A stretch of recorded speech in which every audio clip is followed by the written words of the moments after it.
So hello friends, I hope you all are doing well.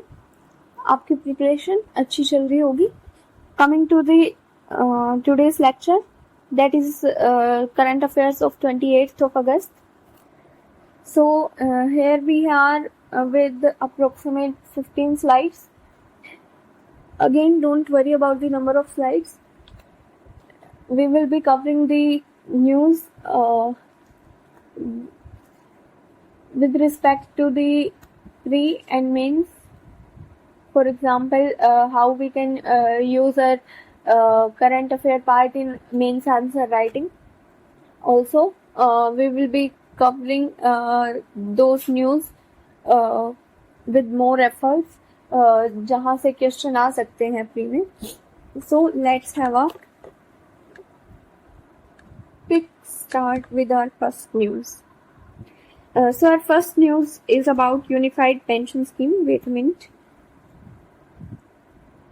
Also, you just need to go through this. You just don't need to remember all the data per se. Just try to have a brief overview, and don't try to do rote learning per se. Just read this and धीरे धीरे आपके mind में वो चीज़ें चली जाएगी. Just have focus on this, what I'm trying to tell you, and have faith on me. For reference, you can use GIS website. Hindi medium वाले भी वहाँ से कर सकते हैं. So let's start. So our first news is about unified pension scheme. So NPS, that has been recently in news, I think last year. वहाँ से question आ चुका है ऑलरेडी, PYQ बन चुका है वहाँ से प्री में.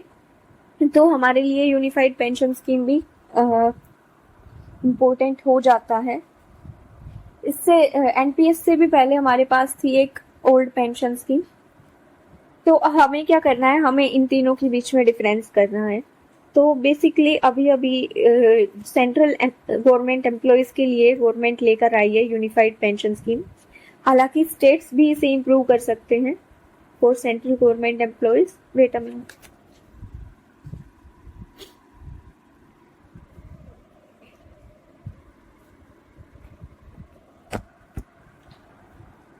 Okay, so for central government employees government लेकर आई है. States can also approve. अभी NPS के लिए भी ऑप्ट कर सकते हैं एम्प्लॉयज़. ऐसा कोई नेसेसरी नहीं है कि उन्हें यूनिफाइड पेंशन स्कीम को ही चूज़ करना पड़ेगा. अब इसके जो प्रोविजंस हैं वो क्या हैं कि जो 25 ईयर्स की मिनिमम सर्विस होनी चाहिए, और उसके बाद आपको जब UPS के लिए आप ऑप्ट करोगे तो आपको 50% ऑफ योर एवरेज बेसिक पे प्लस योर डियरनेस अलाउंस, जो कि आपका लास्ट ईयर में रहा है. लास्ट ईयर में जो आपका रहा है उसके बेस पर पेंशन मिलेगी. पहले क्या होता था कि अगर किसी ने रिटायरमेंट के जस्ट पहले प्रमोशन लिया है तो उसके बेस पे उसकी पेंशन ज़्यादा हो जाती थी. लेकिन जब हम लास्ट ईयर के बेस पर देखेंगे तो वहाँ पर पेंशन कम हो जाएगी. This you need to remember. Coming to key features, कि मिनिमम कितने भी साल की सर्विस हो, मिनिमम 10,000 पर मंथ पेंशन मिलेगा. पहले ये 9,000 था. इन्फ्लेशन इंडेक्सेशन हम लेकर आए हैं. इन्फ्लेशन इंडेक्सेशन क्या है कि जब हम अपने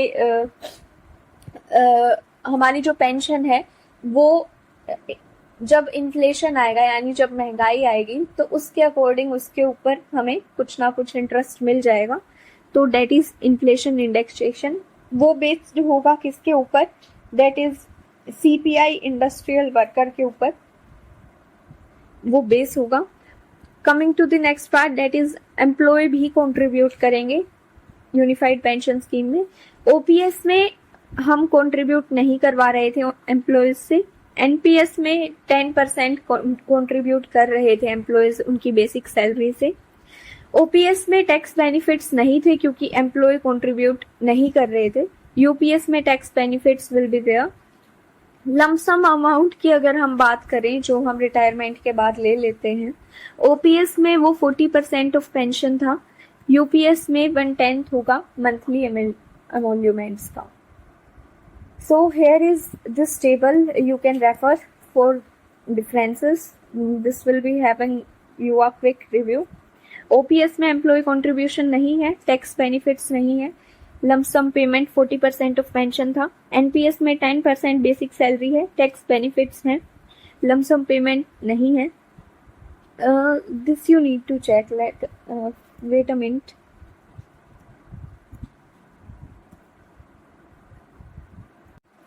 Okay, so as I said, sorry for this one, lump sum payment is allowed in NPS also, यहाँ पर allowed होगा. Okay, coming to the next, that is UPS. UPS में employee contribution भी होगा, tax benefits भी मिलेंगे और lump sum payment होगा 1/10 of monthly emoluments. This becomes important for us. Mark this one important.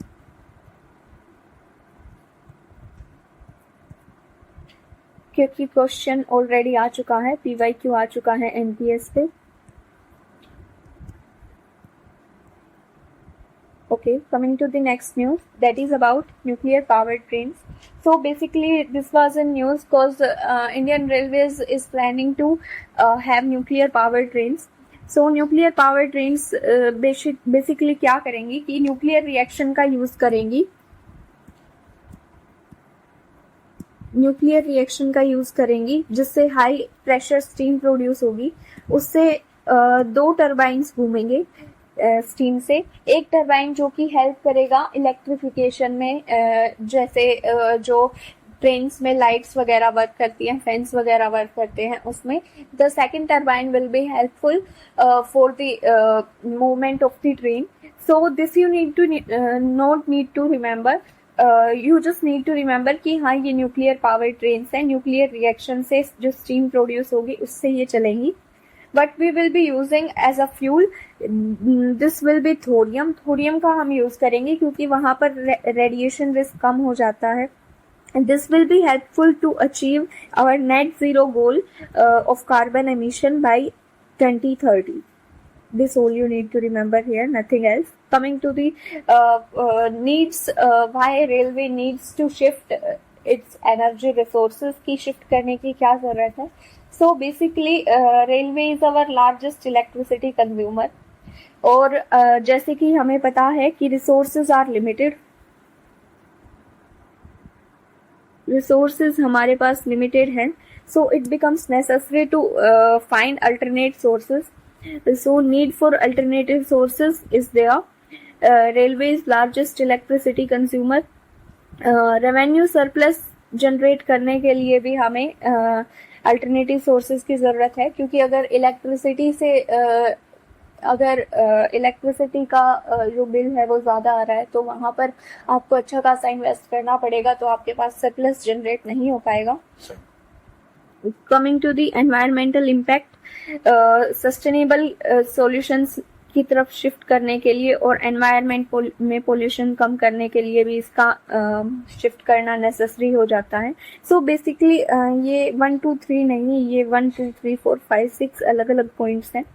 Increasing power demand की resources limited हैं, लेकिन पावर डिमांड पॉपुलेशन इंक्रीज के साथ इंक्रीज होता जा रहा है. So this becomes necessary for us to shift on alternative sources. Okay, so this was in news. Civic police volunteers, was the last case happened in Kolkata, that is Dr. Momita's rape case. So this was in news there. On contract basis ये जो volunteers हैं ये work करते हैं. ये कोई भी investigation नहीं कर सकते हैं, ये केवल माइनर ड्यूटीज जैसे ट्रैफिक वगैरह में उनके लिए ये होते हैं जहाँ पर हमें पुलिस का रिक्वायरमेंट नहीं होता.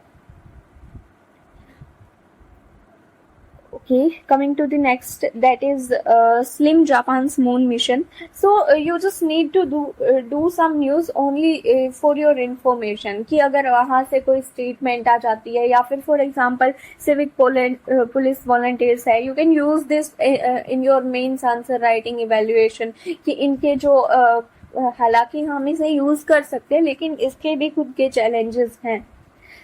Okay, coming to the next, that is Slim Japan's moon mission. This you need to know from your pre-perspective. So what is Slim basically? So it is a Japan's moon mission जो कि moon पर landing के लिए है.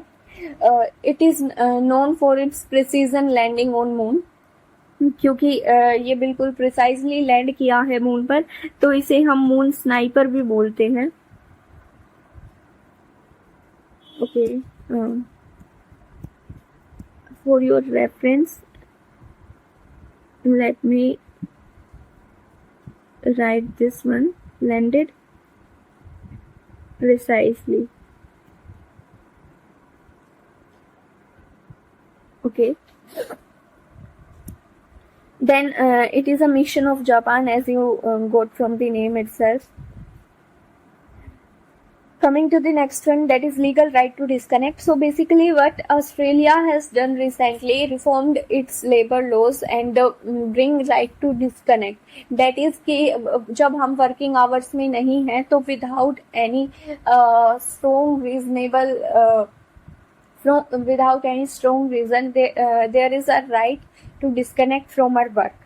So अभी ये Australia ने दिया है. अब यहाँ पर हमारे लिए इम्पोर्टेंट क्या हो जाता है कि इंडिया में ऐसा कुछ है या नहीं. तो इंडिया में बिल आया था 2018 में आई गेस, लेकिन राइट टू डिस्कनेक्ट के लिए, लेकिन हमारे पास इसके अभी लीगली ये इसके ऊपर कोई मतलब ऐसा मतलब एक्ट वगैरह प्रिपेयर नहीं किया गया है. अभी ये लीगली valid नहीं है. So we can say that. So we can use that for our mains answer writing value addition in questions related to labor reforms. So there we can use that. Also we can use that in society also, कि जब society में question आते हैं कि हम क्या क्या जो स्ट्रगल्स फेस कर रहे हैं या फिर क्या क्या इम्प्रूवमेंट किए जा सकते हैं वर्क कल्चर में, या फिर इथिक्स में भी कई बार शायद वर्क कल्चर में, मतलब कहीं पर भी आप यूज कर सकते हो जहाँ पर वर्क कल्चर से रिलेटेड क्वेश्चन होंगे. Coming to the next news, that is about Vyommitra, जो कि इसरो का एक रोबोट है. इसे हम भेजने वाले हैं स्पेस में. सो गगनयान मिशन से पहले इसे हम एयरक्राफ्ट सेफ्टी की टेस्ट करने के लिए, इसरो का रोबोट है, that you need to know. बाकी तो कॉन्टेक्स्ट है न्यूज का कि क्यों न्यूज में है. तो गगनयान मिशन जहां पर हम 3 नेवी ऑफिसर्स, आई थिंक 3 है, 3 नेवी ऑफिसर्स हैं इसमें जो कि स्पेस में जाएंगे.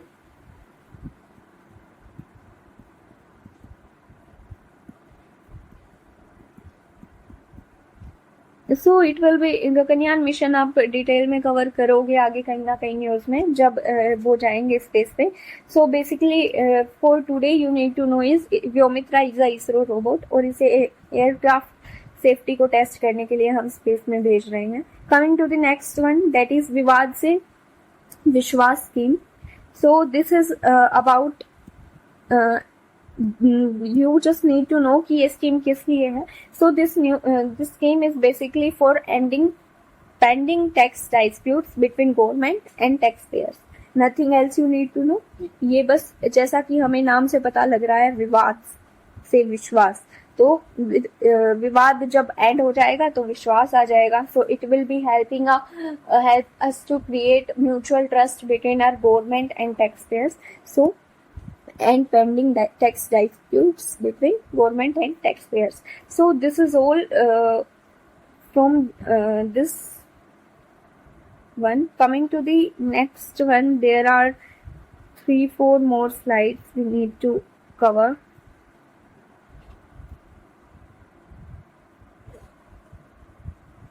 Okay, so here we are. Wait a minute.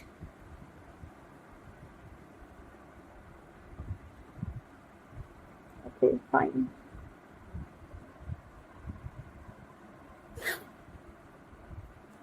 So there was this news about transboundary rivers. So let me take you first to the last slide. I think it will be known last month. So first we will be covering this slide. So there was this news about transboundary rivers, as India's relation with Bangladesh has been in news, and Bangladesh में recently flood के situations हैं. So this was in news there. So what we need to know here is कि transboundary rivers कौन कौन से हैं with different countries. So India and China, as we all know, कि India और China के बीच में कौन कौन से रिवर पड़ते हैं. देयर इज रिवर ब्रह्मपुत्र, जिस पर चाइना ऑफ कोर्स अपने हाइड्रो इलेक्ट्रिक प्रोजेक्ट्स क्रिएट करता रहता है और वहां से हाइड्रो डिप्लोमेसी यूज करता है. Then there is river Indus, this we all need to know. India China के साथ, देन इंडिया बांग्लादेश के साथ. इंडिया बांग्लादेश के साथ थोड़ी सी इम्पोर्टेंट हो जाते हैं क्योंकि बहुत सारे रिवर्स हैं वहां पर. So Jamuna is basically the name of Brahmaputra, nothing else. Jamuna is name of Brahmaputra in Bangladesh. Okay, so don't worry about the rivers per se, because you will be covering each and every river mentioned here in detail in your statics. जो static में cover नहीं होंगी, I have tried to cover them here only. So don't worry about the rivers. We will be covering this shortly in a crisp manner कि हमें क्या पता होना चाहिए क्या नहीं. So this is about India and Bangladesh. Jamuna, Meghna, Kushiara river, Feni river, Teesta river and Ganga river. India और पाकिस्तान की अगर हम बात करें तो पंजनाथ जो फॉर्म होता है that is Ravi, Chenab, Beas, Sutlej and Jhelum. और इंडस रिवर जहाँ पर हमने एक ट्रीटी भी किया है that is Indus water treaty. That treaty will be covered in static portion of yours. Coming to the rivers one by one. So basically Gomati river was in news. So Gomati river हमारे लिए important हो जाता है. Origin होता है इसका त्रिपुरा में. This you need to know. Also you need to know which dam is on the river. So this is Dumbur Dam located on the Gomati river. Then coming to the tributaries. I will say कि रट्टा मारने की जरूरत नहीं है. What you need to do is read these ones और आपको एक आइडिया हो जाएगा. For example, we have left bank tributaries. Now as you can see that these tributaries are ending with the name Chari Chara. And also we know कि क्योंकि ये Ganga Yamuna plane के आसपास आ जाता है ये वाला रीजन त्रिपुरा वाला, तो कहीं ना कहीं गंगा की भी ट्रिब्यूटरी गोमती हो सकती है. This you need to know. Coming to the right bank tributaries. So here we are with, अब इसमें भी सब कुछ रटने की जरूरत नहीं है. You just need to know that कि these are ending with gang. So you got an idea from there कि हाँ ये इससे रिलेटेड होगा, गोमती से रिलेटेड होगा. Then there are two rivers that is Melak Chhara and Surma Chhara. These are ending with Chhara. Again left bank tributaries were ending with Chhari and Chhara. तो जो भी छारी एंड छारा से एंड करेगा वो गोमती का ट्रिब्यूटरी होगा. This you need to know. So just you will be having a idea कि हाँ कौन कौन से ट्रिब्यूटरीज हो सकती हैं, और जब वहां पर आपको ऑप्शन मिलेंगे तो you will be able to find that. Coming to the next river that is Feni river. Feni river was in news last year I guess. So इसके ऊपर हमने बेसिकली क्या किया था, एक ब्रिज बनाया था. That bridge you need to know that Maitri Setu हमने एक ब्रिज बनाया था. अब how can you use this Maitri Setu? So if you get question in your mains in India Bangladesh relations, so there also you can use this Maitri Setu क्योंकि ये connection देता है India और बांग्लादेश को. सो लोकेशन इसकी त्रिपुरा में है. Coming to the next news that is about Kushiyara river. So basically these all are transboundary rivers between India and Bangladesh as we already discussed. So Kushiyara river की अगर हम बात करते हैं So Kushiara River is on India-Bangladesh border. That's why it is a trans-boundary river. क्योंकि trans-boundary river होती ही वो है जो दो nations की boundary पर होंगी. So Kushiara River is a distributary. So distributary, you need to know the difference between tributary and distributary. You will be covering that in static also. But for now, I am giving you this clarity. For example, this is a river and ये river यहाँ से दो में divide हो गई, तो ये तो हो जाएगी डिस्ट्रीब्यूटरी. इस रिवर की, इस सिंगल रिवर की दो डिस्ट्रीब्यूटरीज हो गई. अगर दो रिवर्स आकर फॉर्म कर रही हैं आगे चलकर एक रिवर, सो ये हमारी क्या हो जाएंगी, ट्रिब्यूटरी, और ये हमारी हो जाएगी main river. So this you need to know. Now coming to this part की डिस्ट्रीब्यूटरी है ब्रह्मपुत्रा की, डिस्ट्रीब्यूटरी है बराक रिवर की. Kushiyara river is a distributary of Barak river. Also there is one more distributary of Barak river, that is are Surma river. Surma river is also a distributary of Barak river. This you need to know. इसे मत भूलना हो सके तो. उसके बाद जब सूरमा और कुशियारा वापस से ज्वाइन कर जाएंगे बांग्लादेश में, तो वो मेघना बना देंगे, तो फॉर्म द मेघना river. Coming to the next part, that is transboundary rivers. As we have already covered, India Bangladesh में हमारे हो जाएंगे Kushiyara river, Teesta river, Feni river, मेघना river, Jamuna river. Jamuna is nothing as but Brahmaputra, Ganga, Brahmaputra and then Ganga river. India China में ब्रह्मपुत्रा और Indus river हो जाएंगे. India Pakistan की अगर हम बात करें तो Indus river, Jhelum river, Beas river, Chenab river, Ravi and Sutlej. इनके ओरिजिन और सोर्स, ओरिजिन इंपॉर्टेंट होते हैं, किस में ड्रेन कर रही है वो इंपॉर्टेंट हो जाता है. But what you need to know here is only the part I have covered, क्योंकि rest of the portion you will be covering in statics. Trust me and just go with the flow. Coming to the next news, that is about financial inclusion. That is our प्रधानमंत्री जन धन योजना. तो basically this was in news, क्योंकि अभी हमने शायद इसके 10 years complete किए हैं, सो वो सेलिब्रेशन चल रहा था. So 500 million accounts, 520 million accounts, 520 million, okay, I don't know what I said earlier. So 520 million accounts अभी तक हमने बनाए हैं लोगों की. So what are the key features? Key features से क्वेश्चन आते रहते हैं. Key features become important. Mark this one.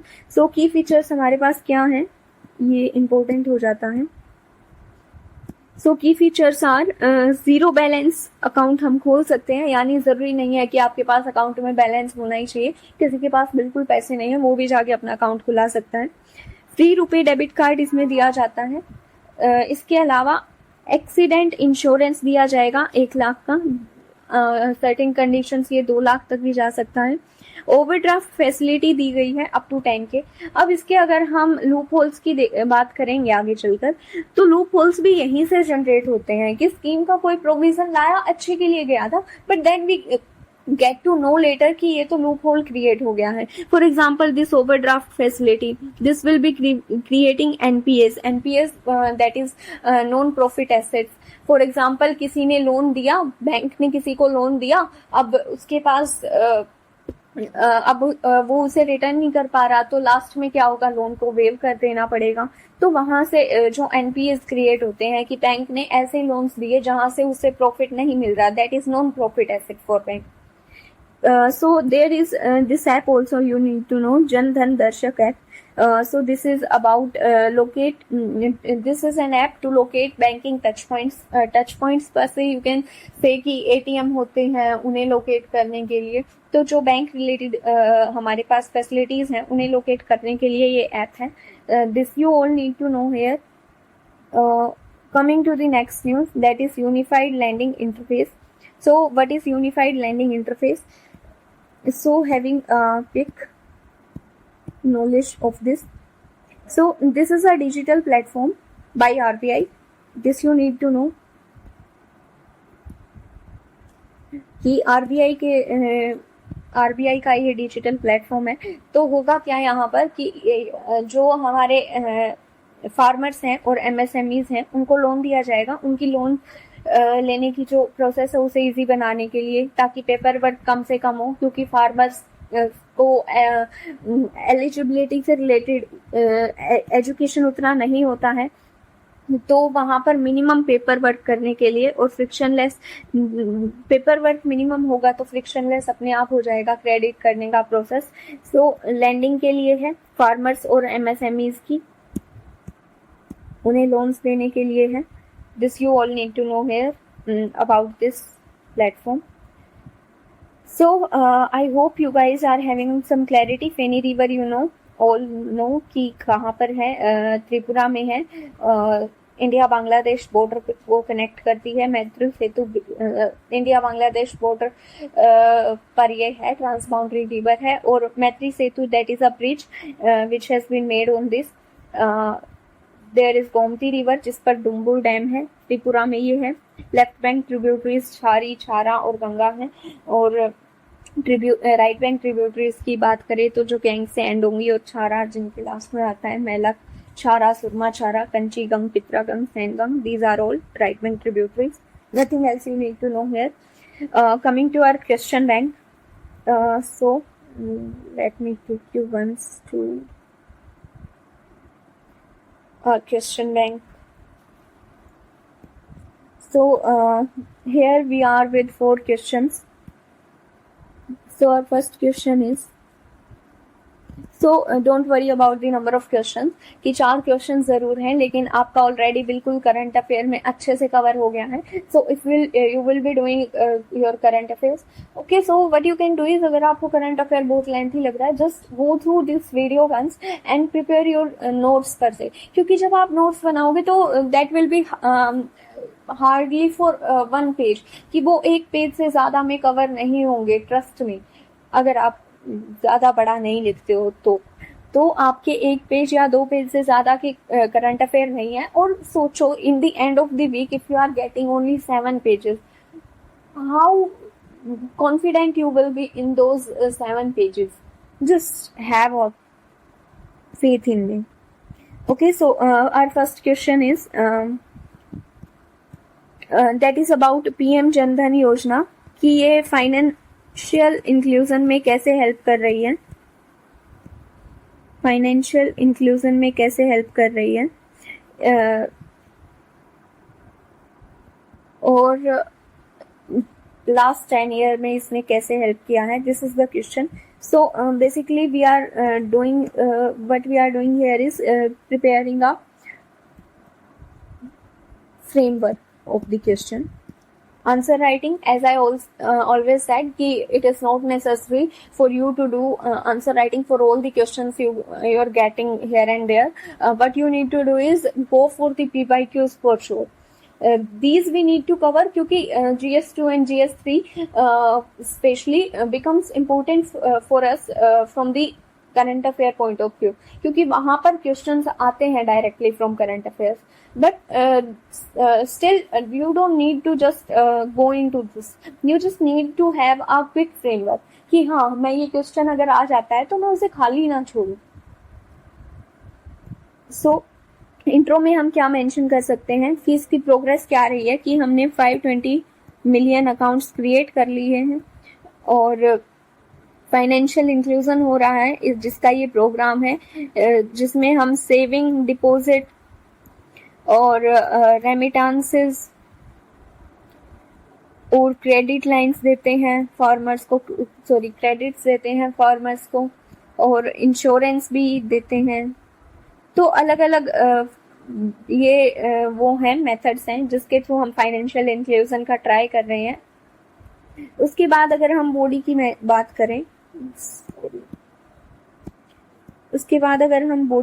करेंगे, सो बॉडी में हम कैसे ये जस्टिफाई करें कि हाँ, इसने फाइनेंशियल इंक्लूजन में हेल्प किया। So we can use features here, क्योंकि फीचर्स अपने आप में ऐसे थे कि जो हेल्प कर रहे हैं किसमें, फाइनेंशियल इंक्लूजन में। For example, you have 0 balance limit, तो कोई भी जाके खोल सकता है, अपने आप फाइनेंशियल इंक्लूजन होगा। Then there is free RuPay debit card, there is free RuPay debit card, जो कि तो ये भी फाइनेंशियल इंक्लूजन में हेल्प करेगा अगेन।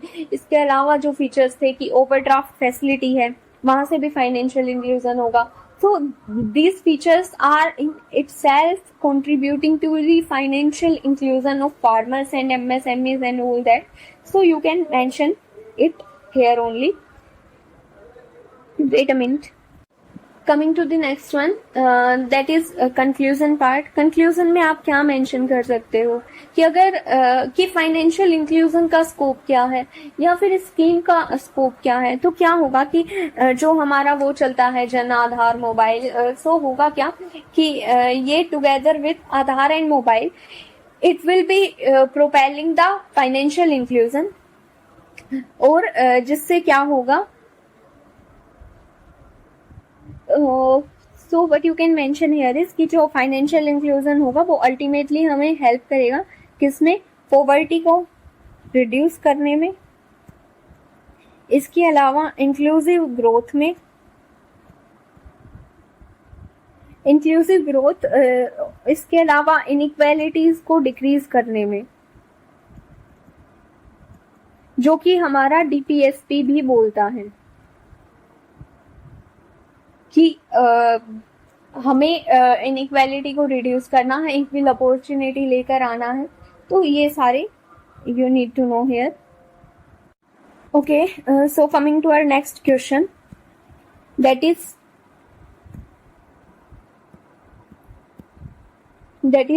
डिफरेंस हमें बताना है यूपीएस, एनपीएस और ओपीएस में। So now you can see we have already covered that in our current affair part. Also हमें बताना है कि यूपीएस हमें कैसे हेल्प करेगा to mitigate the risk associated with NPS. This you need to know. So answer की अगर हम बात करें, we will be preparing a basic framework. So basic framework में इंट्रो क्या होगा, इंट्रो क्या होगा कि you can mention the importance of new pension scheme की हमें क्यों जरूरत, need of the new pension unified pension scheme की क्यों जरूरत है, कि ऑलरेडी जो फिस्कल बर्डन है वो ज्यादा हो रहा है, और तो हमें एक यूनिफाइड पेंशन स्कीम की जरूरत है। तो रिसेंटली गवर्नमेंट है वो लेकर आई है सेंट्रल गवर्नमेंट एम्प्लॉयज के लिए, also state can also shift to that, so this becomes necessary. Coming to the next part, that is body part. Body में हमें कुछ नहीं डिफरेंस देना है, वो टेबल आप ऐसी की ऐसी put it here, that table. Coming to the next part, that is our conclusion. Sorry, there is one part in body that you need to know here. I think ये थोड़ा सा आपको निकालना पड़ेगा कि यूपीएस कैसे मिटिगेट करेगा NPS के रिस्क। सो बेसिकली यूपीएस में हम क्या दे रहे थे, इन्फ्लेशन इंडेक्सेशन, ये एनपीएस में नहीं था, जबकि यूपीएस में ये चीज है। अब अगर हमारा जो पैसा है, अब क्या होता है कि जैसे जैसे महंगाई बढ़ रही है वैसे वैसे हमारे पैसे की वैल्यू जो है वो कम होती जाएगी। फॉर एग्जाम्पल, आपने किसी को 100 रुपए आज दिए, अब आपने किसी को 100 रुपए आज दिए, वो आपको 4 साल बाद 100 रुपए दे रहा है, तो अब वो 100 रुपए की वैल्यू वो थोड़ा ना रहेगी जो 4 साल पहले थी। सो this is what inflation causes, कि हमारा जो पैसा है उसकी वैल्यू गिरती जाती है। सो एनपीएस में हमने इन्फ्लेशन इंडेक्सेशन से रिलेटेड कोई प्रोविजन नहीं दिया था, जबकि यूपीएस में हमने ये दिया है। So this is how it help us to mitigate the risk from NPS, कि जो यूपीएस है वो हमें गारंटीड पेंशन देता है, जबकि एनपीएस में मार्केट रिस्क यहाँ पर होता है कि अगर मार्केट नीचे जा रहा है या मार्केट ऊपर जा, अगर मार्केट में महंगाई है तो वो हमारे पैसे की वैल्यू पे इफेक्ट डालेगा। तो ये मार्केट लिंक्ड है, this you need to know. Coming to the conclusion part, conclusion में आप क्या मेंशन कर सकते हो? So think about the conclusion part. Okay,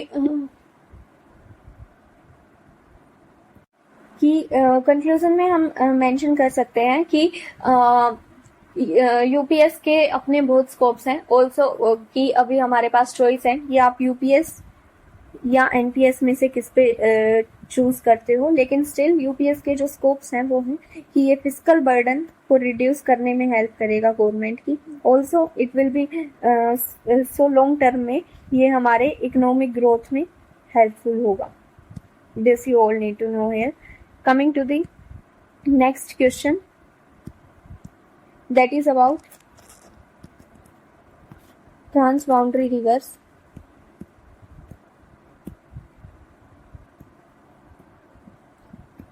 Transboundary rivers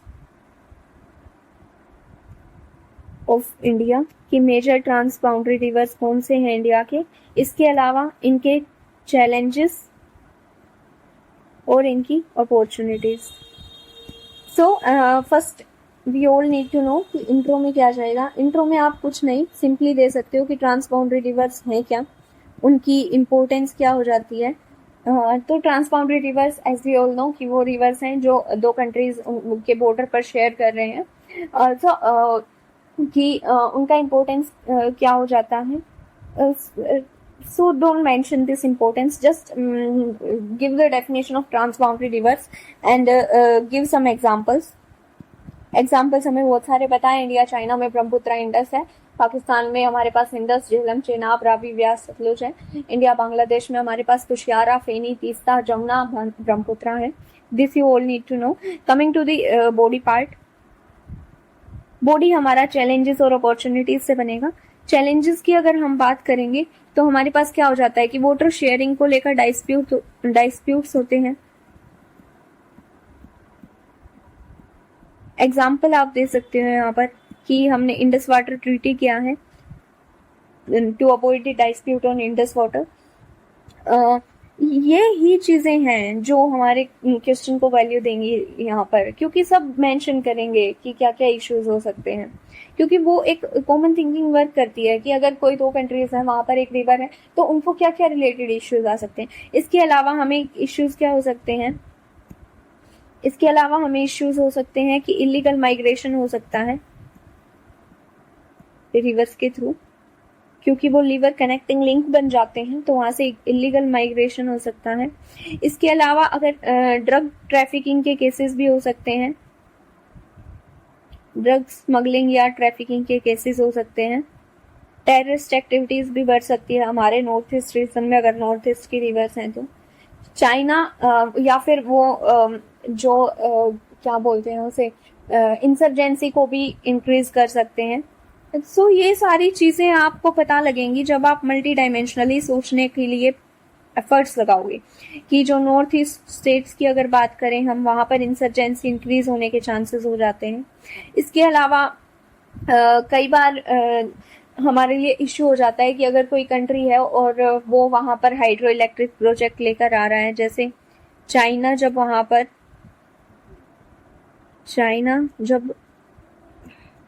project लेकर आ रहा था ब्रह्मपुत्र रिवर पर, तो वो भी इश्यू हो जाता है। So these are the challenges. Coming to the opportunity parts, opportunity क्या क्या होंगी कि ये एक तो सबसे इम्पोर्टेंट है hydro diplomacy,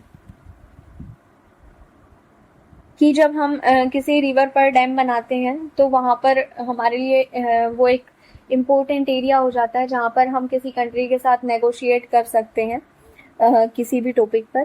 coming to the next part, that is trade के लिए हमें लॉजिस्टिक्स के लिए वो एक पाथ प्रोवाइड करते हैं। कनेक्टिंग लिंक हो जाते हैं हमारे खुद के स्टेट्स के भी साथ और कंट्रीज के भी साथ। इसके अलावा एनर्जी रिलेटेड भी एडवांटेजेस हो सकते हैं, क्योंकि अगर हम हाइड्रो इलेक्ट्रिक प्रोजेक्ट बना रहे हैं तो वो हमें एनर्जी भी देंगे, इलेक्ट्रिसिटी जनरेशन वहां से हो सकता है. This you all need to know here. Coming to the conclusion part.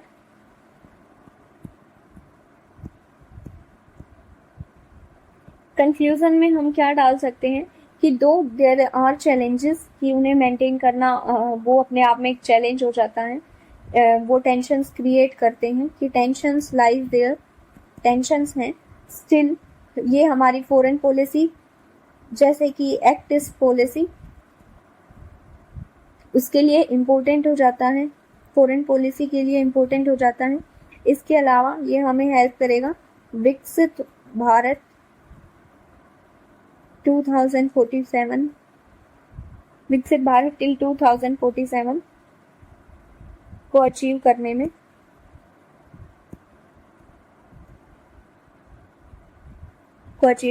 क्योंकि ये हमें, अगर हम वहाँ पर हाइड्रो इलेक्ट्रिक प्रोजेक्ट बना रहे हैं तो वो हमें इकोनॉमिक ग्रोथ ला कर देगा. अगर हम वहाँ से ट्रेड कर रहे हैं तो वो हमें इकोनॉमिक ग्रोथ ला के देगा. अगेन अगर वो एक्ट कर रहे हैं कनेक्टिव लिंक की तरह तो वो भी हमें इकोनॉमिक ग्रोथ ला के देगा. So this is all you need to know here. Coming to the last question.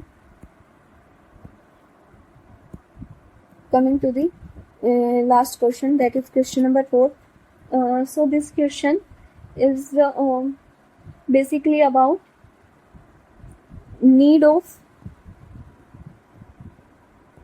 of alternative resources by Indian Railways.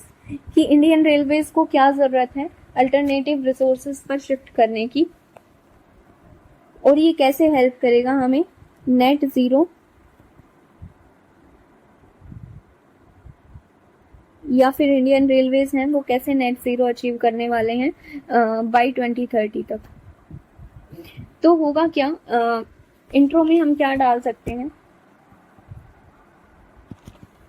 Intro में हम डाल सकते हैं कि जो इंडियन रेलवेज है वो सबसे ज्यादा हाईएस्ट इलेक्ट्रिसिटी कंज्यूम करता है, और क्योंकि रिसोर्सेज क्या हैं, लिमिटेड हैं, तो ये नेसेसरी हो जाता है कि हम शिफ्ट करें अल्टरनेटिव रिसोर्सेज की तरफ. So this you can give as a intro. Coming to the next part, also climate change is there, so that is also a factor कि हमें शिफ्ट करने की जरूरत है. कमिंग टू द नीड कि क्यों शिफ्ट करना जरूरी है. Need we already covered in current affairs कि क्यों जरूरी हो जाता है. फॉर एग्जाम्पल पावर की डिमांड्स हाई हैं. इसके अलावा करंट अफेयर आप एक बार चेक कर लेंगे तो वहां पर सब कुछ है. Let me do it for you once.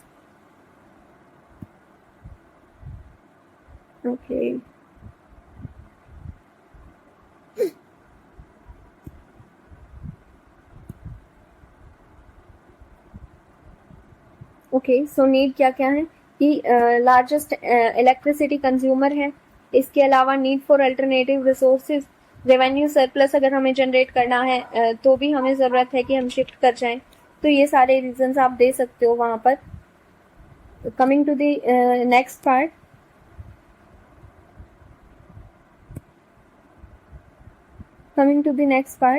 That is okay, so we are done with the need. Coming to the conclusion part.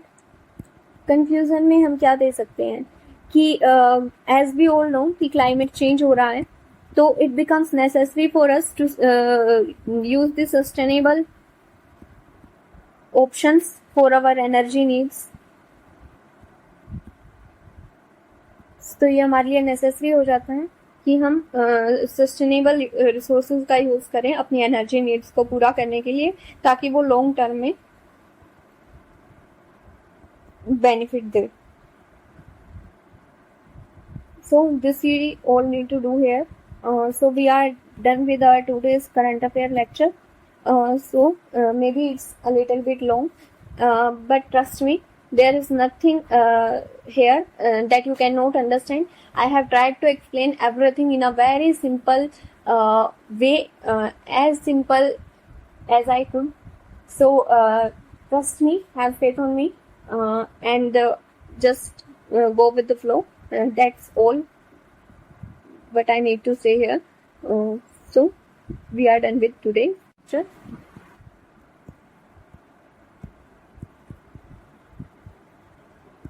Thank you and have a great journey.